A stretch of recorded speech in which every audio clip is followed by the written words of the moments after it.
सुप्रभात बच्चों, Shri Kheteshwar English academy के यूट्यूब चैनल पर आप सभी का स्वागत है।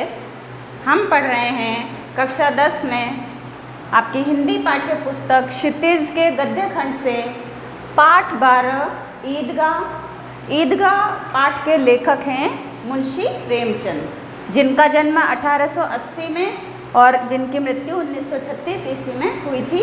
इनके बारे में इनके जीवन परिचय के बारे में हम लोग पहले पढ़ चुके हैं और इस पाठ की भी शुरुआत हमने कर दी थी। तो चलिए अब हम आगे पढ़ते हैं। हमने पढ़ लिया था कि हामिद अपने दोस्तों के साथ में ईदगाह जाता है, मेले में जाता है और वहाँ पर वह तरह तरह के अपने दोस्तों को खिलौने, मिठाइयाँ आदि लेते हुए जब वो वहाँ जाता है तो रास्ते में वो जो दृश्य देखता है उन्हीं सब दृश्य का वर्णन किया गया है। बच्चों की जो जिज्ञासा होती है हर एक नई चीज़ को देख करके उससे वे अचरज में भर जाते हैं, उसके बारे में तरह तरह की बातें करते हैं। तो ये सब हमने पढ़ लिया था।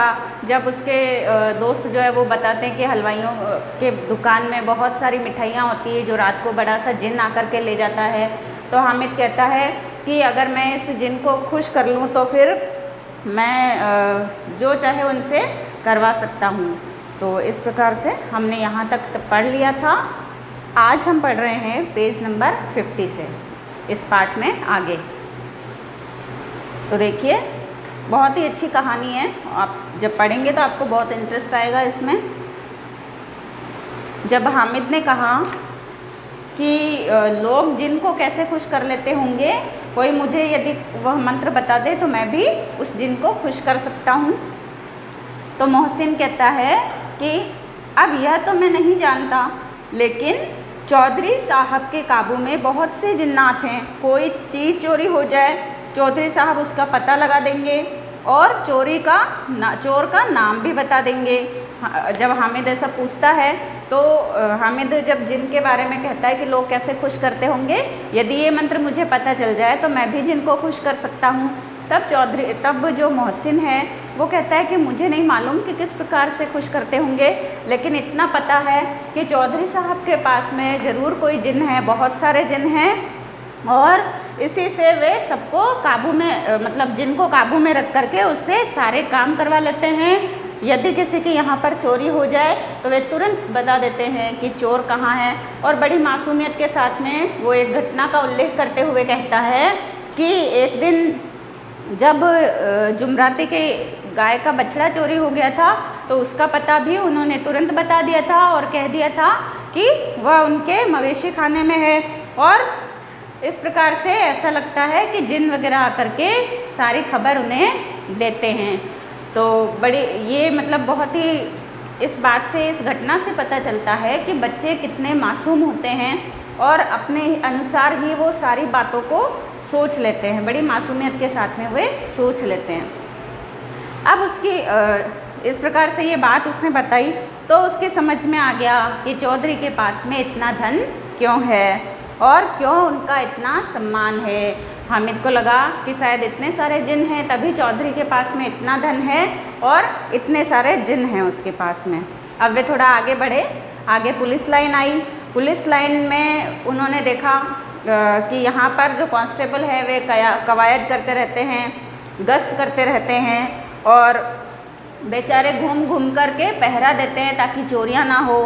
मोहसिन जो है वो क्या कहता है, मोहसिन जो है इस बात का विरोध करते हुए कहता है कि ये कांस्टेबल पहरा देते हैं तभी तुम बहुत जानते हो। अपने दोस्तों से कहता है, किसी एक दोस्त ने कहा कि ये पुलिस लाइन है, जहाँ पर जो कांस्टेबल है वे पहरा देते हैं तभी तो हमारे यहाँ पर चोरियाँ नहीं होती है, ये चोरों से हमारी रक्षा करते हैं। तो मोहसिन जो है वो तपाक से बोल उठा कि ये कांस्टेबल पहरा देते हैं, तुम क्या इनके बारे में ज़्यादा जानते हो? अजी हजरत ये ही चोरी कराते हैं। मोहसिन कहता है, जो कि हामिद से 1-2 साल बड़ा ही था, ठीक है। वो क्या कहता है कि ये तो खुद चोरियां करवाते हैं, शहर के जितने चोर डाकू हैं सब इनसे मिले रहते हैं। रात को ये लोग चोरों से तो कहते हैं चोरी करो और आप दूसरे मोहल्ले में जाकर जागते रहो पुकारते हैं। मोहसिन पुलिस वालों के बारे में ऐसी बात कहता है कि ये स्वयं ही चोरों को कह देते हैं कि तुम जाकर के चोरी करो और ख़ुद दूसरे मोहल्ले में जाकर के जागते रहो कहते रहते हैं। और जब भी इन लोगों के पास में इतने रुपए आते हैं। मैंने ये यहाँ पर बताता बच्चा ऐसी बात क्यों कर रहा है, देखिए उसका कारण भी यहाँ पर बता दिया गया है। मोहसिन कहता है मेरे मामू एक थाने में कांस्टेबल हैं, 20 रुपया महीना पाते हैं और लेकिन 50 रुपये घर लाते हैं। मतलब वो जो मोहसिन है उसके मामा जी एक थाने में कांस्टेबल है और उनकी सैलरी कितनी है, सिर्फ 20 रुपये हैं। 20 रुपये महीना सैलरी है, लेकिन घर कितने लेकर आते हैं, 50 रुपये लेकर के आते हैं। तो जब सैलरी 20 रुपये तो 50 रुपये कहाँ से लाते हैं? तो वो क्या कहता है, अल्लाह कसम मैंने एक बार पूछा था मामू आप इतने रुपए कहाँ से पाते हैं? हंसकर कहने लगे बेटा अल्लाह देता है। फिर आप ही बोले हम लोग चाहें तो एक दिन में लाखों मार लाएं। कि वो खुद ही हंसकर कह रहे थे, उन्होंने खुद ने मुझे बताया कि हम लोग चाहें तो एक दिन में लाखों रुपए ला सकते हैं, लेकिन हम इतना ही लेते हैं जिसमें अपनी बदनामी भी ना हो और नौकरी भी ना चली जाए, नौकरी जाने का डर भी ना हो। हामिद ने पूछा कि यह लोग चोरी करवाते हैं तो कोई इन्हें पकड़ता नहीं? बड़ी मासूमियत के साथ में उसने पूछा। मोहसिन उसकी नादानी पर दया दिखाकर बोला अरे पागल, इनको कौन पकड़ेगा, पकड़ने वाले तो ये लोग खुद हैं, लेकिन अल्लाह इनको सज़ा भी खूब देता है। बच्चा है लेकिन देखिए बहुत गहराई की बात इसने कही है, बहुत बड़ी बात इसने कही कि जो गलत कार्य करता है तो गलत कार्य का गलत नतीजा या उसके कुपरिणाम भोगने पड़ते हैं। तो यहाँ पर भी मोहसिन जो है वो क्या कहता है, वो कहता है कि इनको, क्योंकि ये पुलिस वाले हैं, इनको पकड़ने वाला तो कोई नहीं है, लेकिन जो कार्य ये करते हैं, जो गलत कार्य ये करते हैं, ईश्वर अल्लाह उसकी सज़ा इनको ज़रूर देता है। अब ये बताता है हराम का माल हराम में जाता है। थोड़े ही दिन हुए मामू के घर में आग लग गई, सारी लई पूंजी जल गई, एक बर्तन तक न बचा। कई दिन पेड़ के नीचे सोए, अल्लाह कसम पेड़ के नीचे, फिर न जाने कहाँ से 100 कर्ज लाए, तब बर्तन भांडे आए। क्या बताया उसने कि उसके मामू जो है वो, उसकी कोई खरी कमाई तो थी नहीं और अल्लाह जो है उसने ऐसी सज़ा दी कि उसके घर में आग लग गई, उसके मामा के घर में आग लग गई और उसकी जितनी बचाई हुई पूंजी थी, धनराशि थी, वो सारी जल गई। घर का सारा सामान जल गया, यहाँ तक कि एक बर्तन भी नहीं बचा। और अंत में उसको कहीं से 100 रुपये उसके मामा जी लेकर के आए और तब कहीं जाकर के घर में सामान आया, बर्तन भांडे आए। हामिद क्या कहता है, 100 तो 50 से ज़्यादा होते हैं। हामिद कहता है कि 100 रुपये तो 50 रुपये से ज़्यादा होते हैं ना, कहाँ 50 कहाँ 100। 50 एक थैली भर होता है, 100 तो 2 थैलियों में भी नहीं आता। उसको लग रहा था कि 50 रुपये से 100 तो दुगना होता ही है, उसको लग रहा था 100 रुपये तो 2 थैलियों में भी नहीं आते होंगे, इतने ज़्यादा होते होंगे। अब क्या हुआ, अब वे आगे बढ़ते जा रहे थे ऐसी बातें करते हुए। अब घनी बस्ती, अब बस्ती घनी होने लगी थी, चहल पहल भीड़ भड़का बहुत ज़्यादा दिखने लगा था और ईदगाह जाने वालों की टोलियाँ नज़र आने लगी थी। समूह में लोग जा रहे थे ईदगाह की तरफ, एक से एक भड़कीले वस्त्र पहने हुए थे, कोई इक्के तांगे पर सवार, कोई मोटर पर, सभी इत्र में बसे, सबने इत्र लगाया हुआ था, खुशबू आ रही थी उनके कपड़ों से। सभी के दिलों में उमंग थी, एक उत्साह था। ग्रामीणों का यह छोटा सा दल अपनी विपन्नता से बेखबर संतोष और धैर्य में मगन चला जा रहा था। ये जो ग्रामीणों का दल था, हामिद मतलब जिस गांव से था, तो वो जो ग्रामीणों का दल था वो भी अपनी उसी उमंग के साथ में बढ़े जा रहा था। वे कितने गरीब हैं, गरीबी की ये जो उनकी जो विपन्नता है, बिल्कुल उससे बेखबर होकर के और बहुत ही संतोष के साथ में, बहुत ही धैर्य के साथ में वे लोग मगन होकर के अपने ही उत्साह में ईदगाह की तरफ चले जा रहे थे। बच्चों के लिए नगर की सारी चीज़ें अनोखी थीं, जिस चीज़ की ओर ताकते ही रह जाते। मतलब कि शहर में बहुत सारी नई नई चीज़ें बच्चे देख रहे थे और ये सारी चीज़ें उनको आश्चर्य में डाल रही थी। वे जिस चीज़ को देखते उनके लिए तो वो नई थी, अनोखी थी और वे उसको ताकते ही रह जाते, मतलब देखते ही रह जाते थे। पीछे से बराबर हॉर्न की आवाज़ होने पर भी न चेतते थे। मतलब उन चीज़ों को देखते हुए वे रोड पर इस प्रकार से चलने लगते कि पीछे से जो गाड़ियों के हॉर्न बज रहे थे वो भी उनको सुनाई नहीं देते थे। इतना वे खो रहे थे। हामिद तो मोटर के नीचे आते आते बचा था। तो हामिद जो है वो तो इतना खो गया था कि वो मोटर के नीचे आते आते बचा। अब क्या हुआ, सहसा ईदगाह नजर आया, अचानक से ईदगाह नजर आई। ऊपर इमली के घने वृक्षों की छाया, नीचे पक्का फर्श है। अब देखिए ये ईदगाह का यहाँ पर वर्णन किया गया है, आपका प्रश्न भी बनता है इसका, ठीक है। नीचे पक्का फर्श है जिस पर जाजिम बिछा हुआ है, जाजिम जो एक नीचे फर्श पर बिछाने वाला जो कालीन होता है, कारपेट, ठीक है। और रोजेदारों की पंक्तियाँ एक के पीछे एक न जाने कहाँ तक चली गई हैं, पक्की जगत के नीचे तक जहाँ जाजिम भी नहीं है। नए आने वाले आकर पीछे की कतार में खड़े हो जाते हैं। इन ग्रामीणों ने भी वजू किया और पिछली पंक्ति में खड़े हो गए। वजू करना का अर्थ क्या होता है? वजू करना क्या होता है कि जैसे हम पूजा पाठ करते हैं ना, अच्छे से नहा धोकर, या जैसे हाथ पैर मुंह इत्यादि धो करके फिर हम पूजा पाठ करते हैं, उसी प्रकार से ईदगाह में जब ये लोग जाते हैं तो वहाँ अंदर जाने से पहले ये उसके बाहर ही नल लगा होता है या हैंडपम्प लगा होता है, तो वहाँ पर ये अपने हाथ पैर मुँह आदि धोते हैं। तो ये हाथ पैर मुँह आदि धोने की जो क्रिया है इसे वजू करना कहते हैं, ठीक है। तो इन्होंने, ग्रामीणों ने भी वजू किया और पिछली पंक्ति में जाकर खड़े हो गए। आपको पता है ना, ईदगाह का दृश्य सभी ने देखा होगा, मस्जिदों में नमाज अदा करते हुए लोगों को देखा होगा, सारे एक पंक्ति में, एक एक पंक्ति में खड़े रहते हैं, एक के पीछे एक, है ना। तो इस प्रकार से सारे वहाँ पर पंक्ति में खड़े थे। ये ग्रामीण लोग भी जाकर के पीछे की पंक्ति में, मतलब लाइन में खड़े हो गए। कितना सुंदर संचालन है, कितनी सुंदर व्यवस्था है। लेखक ने देखिए इसका वर्णन किया है कि ये यहाँ की ये जो व्यवस्था है, यहाँ का जो प्रबंध है, यहाँ का जो संचालन है वो कितना सुंदर, कितना व्यवस्थित है। लाखों सिर एक साथ सिजदे में झुक जाते हैं, फिर सब के सब एक साथ खड़े हो जाते हैं, एक साथ झुकते और एक साथ घुटनों के बल बैठ जाते हैं। कई बार यह क्रिया होती है, मतलब आपने देखा होगा जब नमाज अदा करते हैं एक साथ सजदे में, मतलब जो पंक्तियों में लोग बैठे होते हैं एक साथ झुकते हैं, फिर एक साथ वो सिर उठाते हैं, एक साथ उठते हैं, सजदा करते हैं, बैठते हैं घुटनों के बल, है ना। तो ये जो क्रिया होती है ये सभी एक साथ करते हैं, और जब वे एक साथ इस प्रकार की क्रिया करते हैं तो वे कैसे लगते हैं। लेखक यहाँ पर कल्पना करता है कि जैसे बिजली की लाखों बत्तियाँ एक साथ प्रदीप्त हों और एक साथ बुझ जाए, और यही क्रम चलता रहे। आपने लाइट्स को देखा होगा, जो लाइट्स की लड़ियाँ होती है, वे लड़ियाँ आपने देखा होगा कि एक साथ चलती रहती हैं, एक साथ जलती हैं और एक साथ बुझ जाती है। बार बार ये क्रम चलता है तो वो कैसे लगती है।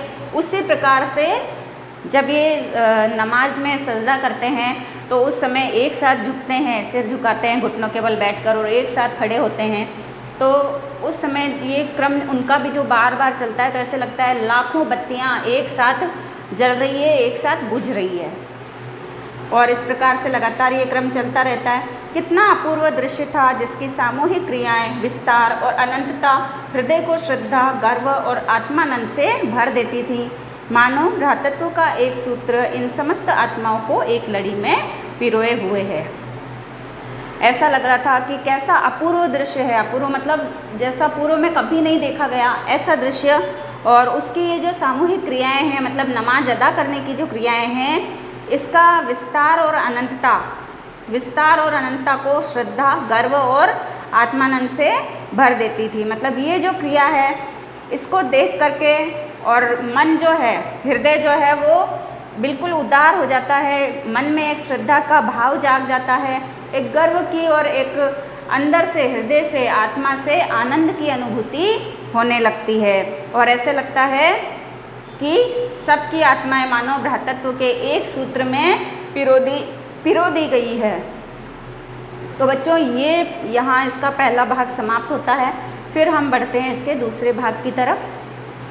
अब क्या हुआ, सजदा कर लिया सबने, नमाज ख़त्म हो गई, आपस में लोग अब गले मिल रहे हैं। नमाज अदा करने के बाद में सब गले मिलते हैं और फिर मिठाई और खिलौनों की दुकानों पर धावा होता है। बच्चे जो हैं सबसे पहले उनको ये दुकानें आकर्षित करती है, तो वे मिठाई और दुकानों की तरफ, मिठाई की दुकानें, खिलौनों की दुकानों की तरफ बढ़ते हैं।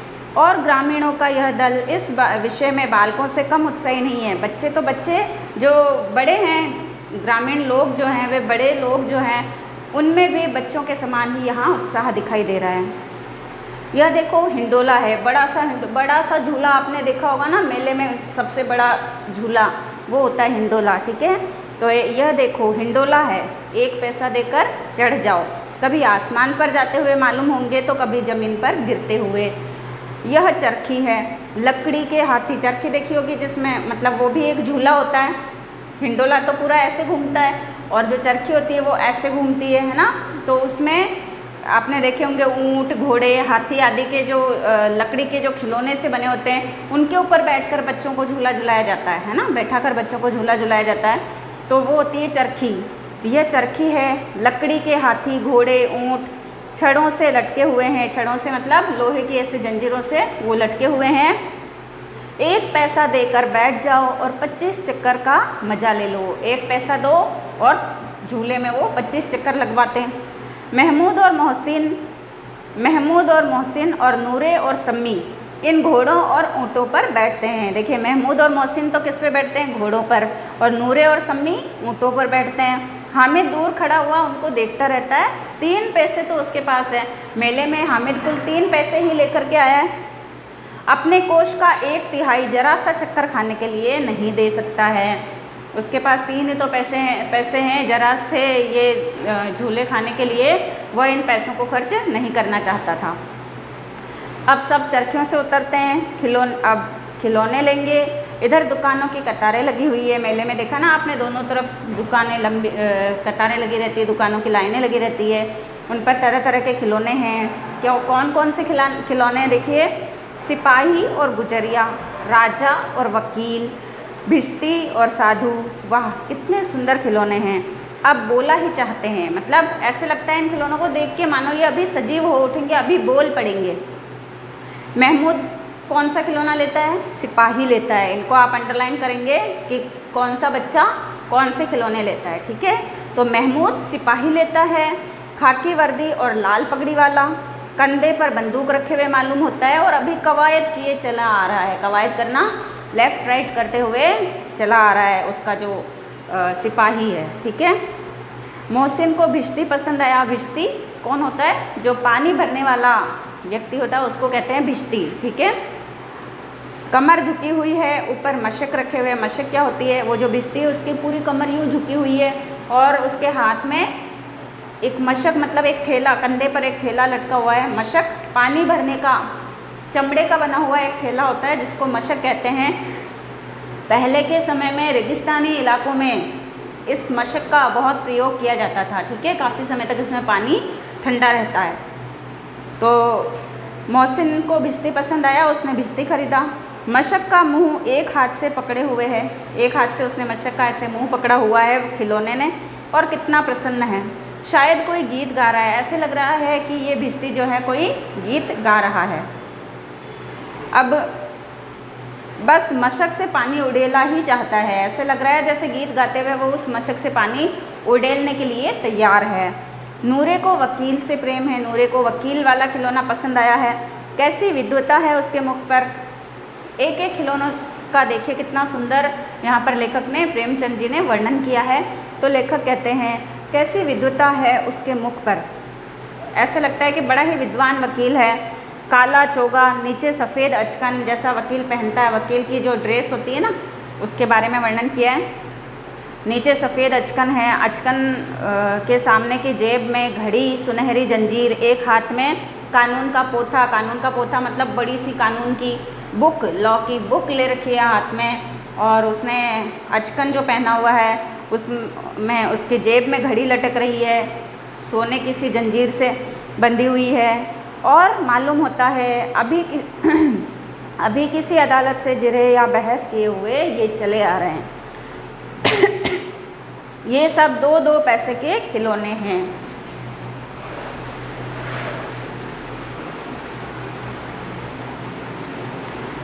तो ये सारे 2-2 पैसों के खिलौने हैं। हामिद के पास कुल 3 पैसे हैं।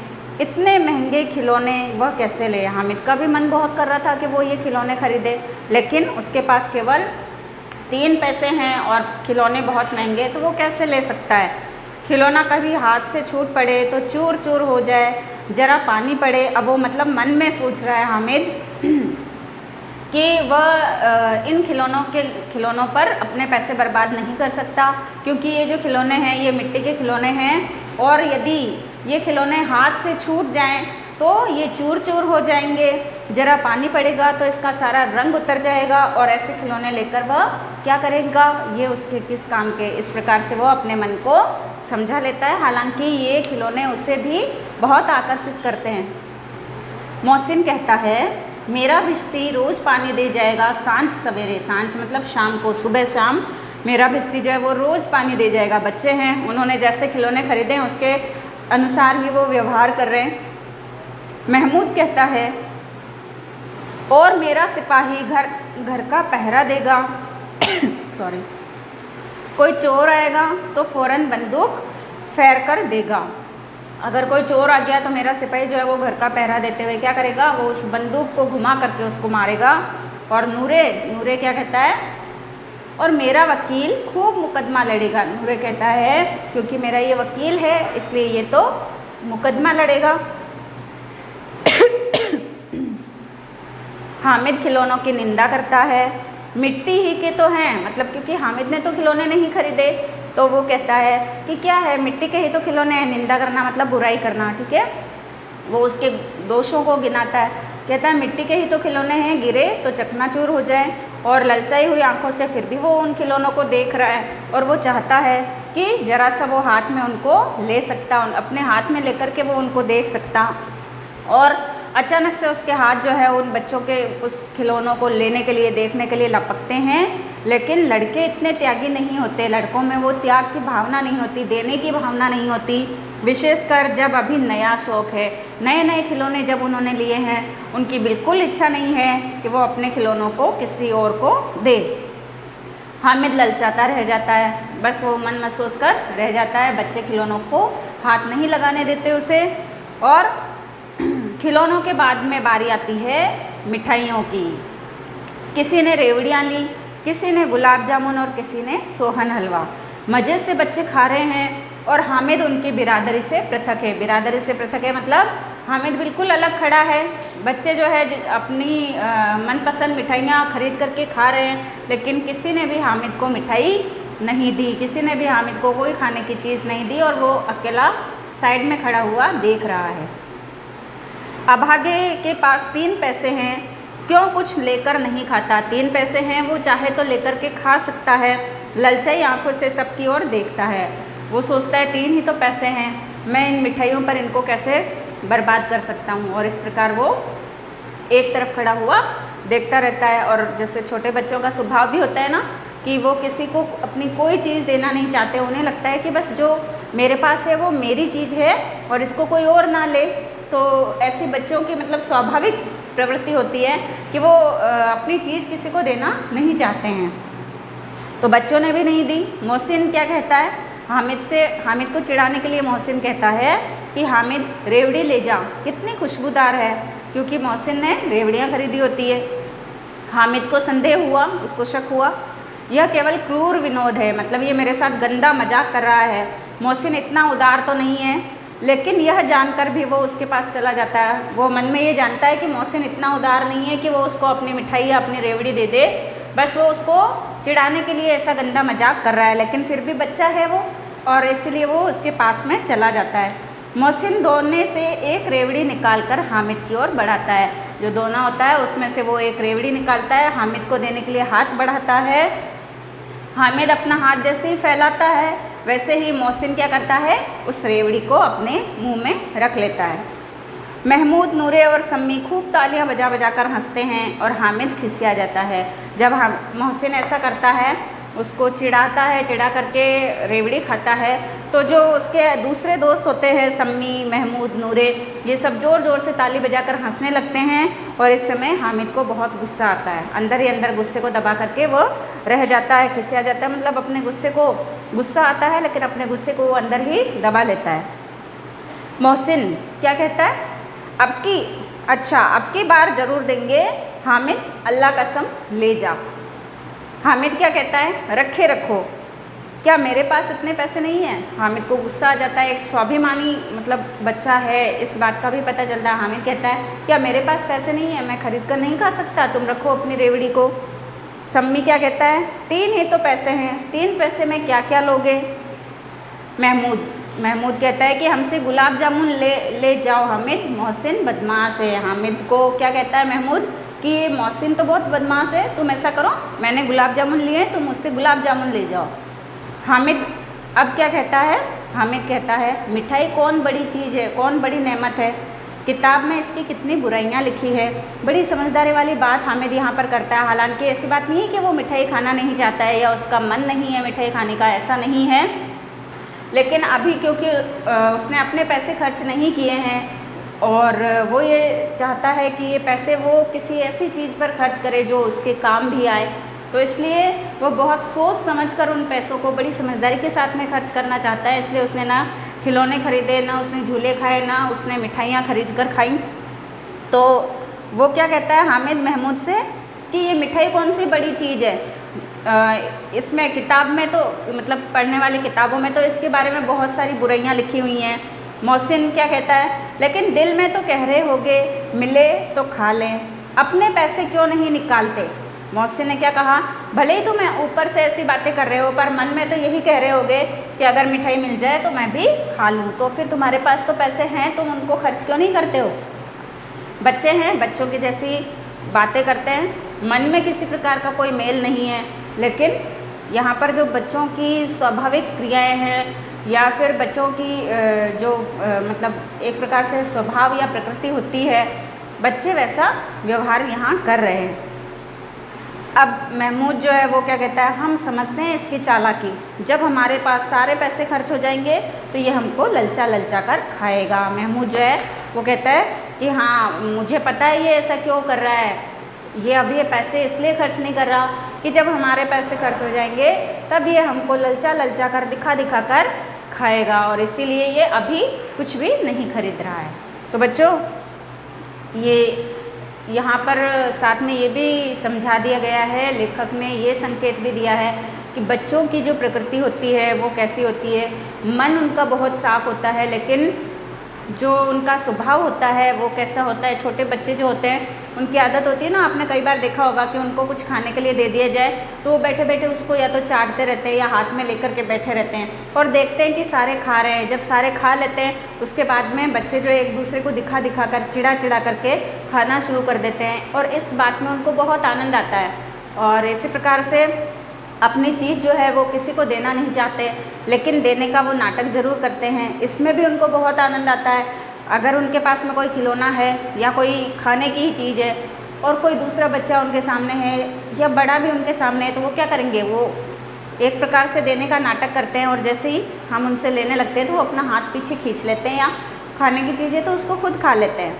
तो इस बात में भी उनको बहुत मज़ा आता है। तो ये सारी जो सामान्य क्रियाएँ हैं ये मुंशी प्रेमचंद जी ने यहाँ पर बताई है, इन बातों को भी शामिल किया है। तो एकदम बाल मनोवैज्ञानिक कहानी है ये, बाल मनोविज्ञान पर आधारित ये कहानी है। आज हम यहीं तक रखेंगे, अगले वीडियो में हम फिर आगे की ये कहानी पढ़ेंगे। तो इसके मैंने आपको प्रश्नोत्तर दिए थे, वस्तुनिष्ठ और अति लघुत्रात्मक। इसके आगे के देखिए कुछ प्रश्न हम डिस्कस कर लेते हैं। लघुत्रात्मक में प्रश्न संख्या 3 कि महमूद, इसमें पूछा गया है कि महमूद ने कौन सा खिलौना खरीदा था। तो ये आपने अभी पढ़ा है, ठीक है, इसलिए मुझे इसमें कुछ भी बताने की आवश्यकता नहीं है। मैंने आपसे कहा था कि इसको अंडरलाइन कर लेना और पढ़ लिया था हमने। महमूद ने क्या खरीदा था पता ही है आप लोगों को, ठीक है, सिपाही खरीदा था। महमूद ने सिपाही खरीदा था। फिर ईद किस महीने में आती है, तो ईद रमज़ान के महीने में आती है, ठीक है। रमज़ान के पूरे 30 रोज़ों के बाद में ईद आती है।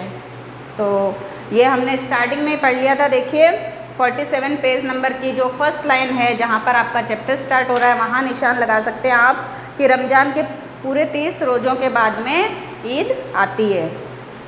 फिर ईदगाह किस लेखक की रचना है, ईदगाह मुंशी प्रेमचंद की रचना है। ठीक है बच्चों, तो ये 5 तक के क्वेश्चन आंसर, ये एक साथ में आप हामिद के चरित्र की कोई 3 विशेषताएं आपको लिखनी है। मैंने ये जब पाठ पढ़ाया तो साथ साथ मैं आपको इसकी विशेषता बताते जा रही हूँ, तो आपको ये 3 विशेषताएं हामिद की लिख लेनी है। ठीक है, बहुत ही स्वाभिमानी बच्चा है, आत्मसम्मान रखने वाला बच्चा है, बड़ा साहसी है, आशावादी है ना, मन का बहुत साफ है, तो बहुत सारी विशेषताएं हैं जो आप लिख सकते हैं।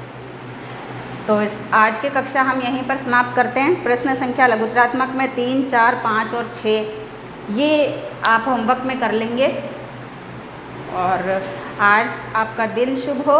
धन्यवाद।